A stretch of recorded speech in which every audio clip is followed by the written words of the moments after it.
राजमाता जिजाऊ जयंतीनिमित्त सगळ्या मित्रपरिवारांना हार्दिक शुभेच्छा.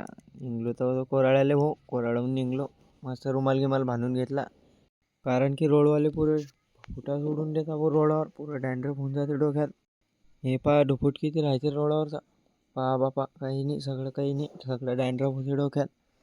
कॉन्क्रीट रोड होता भाऊ, संसाप निघून गेलो. बोर पाहून तर तुमच्या बी तोंडात पाणी आलं असेल, पण काय करा, शेवटी फुटाच उडाला हो त्याच्यावर, पुरं फुफुटा. कॉन्क्रीट मशीन पहा मस्त लेवल करते. आणि कच्चा कॉन्क्रीट तर आहेच पुढे, त्याच्यात हे मुरुमाचं गंज टाकून दिलं हो, गाडी झाली पाहिजे. आता तर समजलं असेल तुम्हाला की आपण काय कामाला गेलो.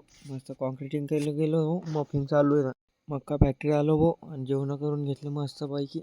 आणि मग काय लावला ट्रॅक्टर आणि उभारणं लावली, वटर आली थोडीशी गज उभारली, कारण की मटेरियल बी पाहिजे की नाही आपल्याला त्याच्यात. तुम्ही सगळे पण विचार करत असाल की आपला ब्लॉक 15-20 दिवस बंद कोण होतं. काही तांत्रिक अडचणीमुळे आपलं कामच बंद होतं भाऊ. मग लावले फरमे आणि भरणं लावले भाऊ.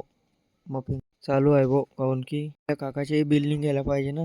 मग लावले भाऊ घर फरमे भरणं. एवढ्या लवकर फरमे भरले की माहीतच नाही पडलं की का 16 फरमे भरले आणि का आपला माल संपला. तर माल तर संपला होता भाऊ शेवटी. मग आता घरी जायची वेळ आली. आम्ही बी जातो घरी, आणि तुम्ही बी ब्लॉगला लाईक आणि फॉलो करा. आणि आता भेटू पुढच्या ब्लॉगमध्ये. भाषा वाजाळ रे आता.